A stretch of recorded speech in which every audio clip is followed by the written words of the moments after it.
मैं हार नहीं मान सकती। आज तो मैं आहान से अपने दिल की बात कह कर रहूंगी। शनाया ने अब अपना मन पक्का कर लिया था। उसने फिर भाग कर जाते हुए आहान को अप्रोच किया और बोली, आहान, वो मुझे कुछ कहना है अभी।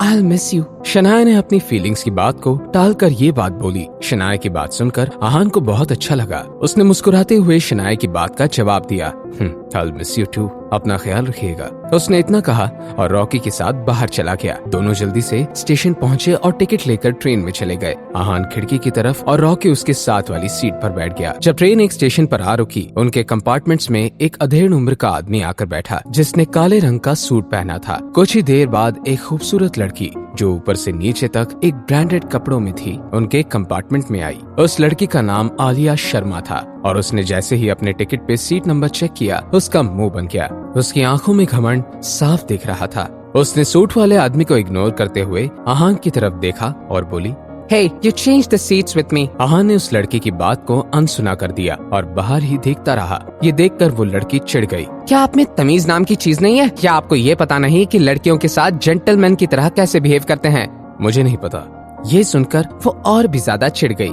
वो जैसे ही कुछ बोलने लगी, सामने बैठे उस अधेड़ उम्र के आदमी ने कहा, आप इतनी खूबसूरत हैं, आपको ऐसे लोगों से बहस नहीं करनी चाहिए। मैं आपके साथ सीट बदल लेता हूँ। आइए, आप यहाँ बैठ जाइए। कोई जरूरत नहीं है। फिर तुम कहाँ बैठोगी? तुम ऐसे खड़ी तो नहीं रह सकती। आपको उससे कोई मतलब नहीं होना चाहिए। फिर वो रॉकी के सामने वाली सीट पर जाकर बैठ गई। मेरा नाम दीपक खन्ना है। तुम्हारा नाम क्या है? Shut up. क्या आप मनाली पढ़ने जा रही हैं? मनाली की यूनिवर्सिटी बहुत अच्छी है। मेरी वहाँ बहुत पहचान। आपकी पहचान से मुझे कोई लेना देना नहीं है मिस्टर। अगर हमारी दोस्ती हो जाए तो तुम्हारा फायदा ही होगा। कोई भी परेशानी हो, मैं तुम्हारी मदद करूंगा। अगर कभी तुम्हें पैसों की जरूरत हो तो बस मुझे फोन कर लेना। आप अपने आप को समझते क्या हैं? आपको क्या लगता है कि कुछ पैसों के लिए मैं आपसे दोस्ती करूंगी? मेरे पास खुद बहुत पैसा है, इसलिए मुझे आपसे लेने की कोई जरूरत नहीं है। आलिया ने दीपक की बेइज्जती करते हुए कहा। अब ये सब सुनकर दीपक भी चुप हो गया। उधर आहान को भी ये सब फनी लग रहा था। वो समझ चुका था कि आलिया को हमेशा उसके परिवार ने पलकों पर बैठा के रखा था। आहान ने रॉकी की तरफ देखा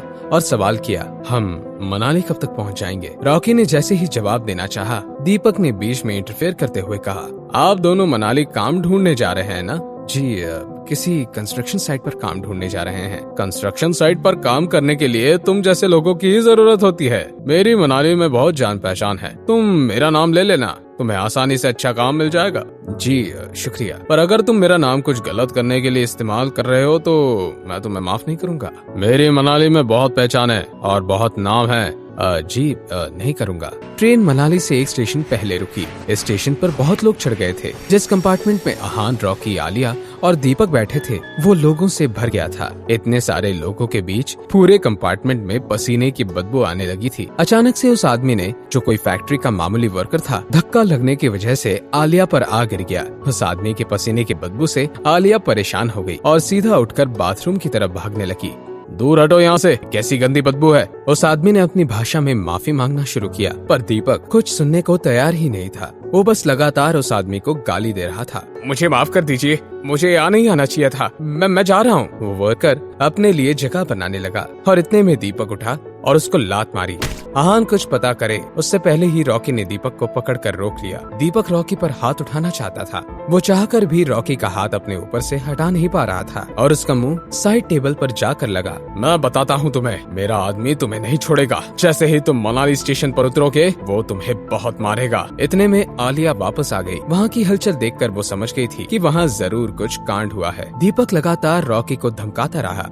ये देखकर उस फैक्ट्री वर्कर को बहुत बुरा लगा। साहब जी, आप इसे माफ कर दीजिए, नादान है, इसे कुछ पता नहीं है। तुम बीच में बोलने वाले होते कौन हो? चुपचाप यहाँ से चले जाओ, वरना मेरे आदमी तुम्हें भी नहीं छोड़ेंगे। जी साहब, मैं अभी तुरंत चला जाता हूँ। रुक जाओ रॉकी, ये सीट इन्हें दे दो। जी भाई। नहीं, ये यहाँ नहीं बैठ सकता। क्यों? ये सीट आपकी है। ये सीट तुम्हारी भी तो नहीं है, तुम्हारे दोस्त की है। तुम अपनी सीट दे दो। इतना ही स्मार्ट बनना है तो। लेकिन वो वर्कर मेरे सामने नहीं बैठेगा।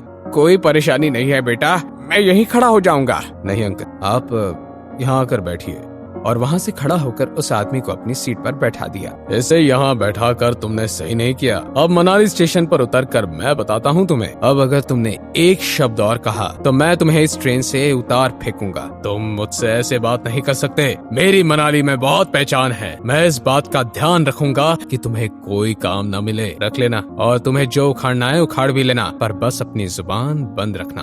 कुछ देर बाद जब दीपक खन्ना का फोन बजा तो सामने से आवाज आई, सर हम स्टेशन पहुंच गए हैं। वो कौन लड़के जिन्होंने आपको परेशान करने की हिम्मत की? हम उन्हें छोड़ेंगे नहीं। बहुत बढ़िया, मैं बस पहुंचने ही वाला, फिर तुम लोग इनकी खैर लेना।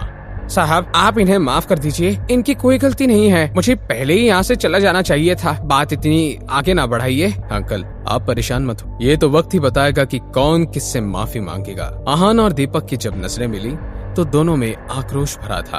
आखिर कौन किस पे भारी पड़ने वाला था? मनाली स्टेशन पर अब क्या होने वाला था? क्या सच में दीपक कोई बड़ा आदमी है? अब इस सिचुएशन में आहान और रॉकी कैसे बचेंगे? जानने के लिए देखिए अगला एपिसोड सिर्फ पॉकेट एफएम के यूट्यूब चैनल पर, और सीक्रेट अमीरजादा के सारे एपिसोड्स को सुनने के लिए डिस्क्रिप्शन में दी हुई लिंक से डाउनलोड कीजिए पॉकेट एफएम ऐप।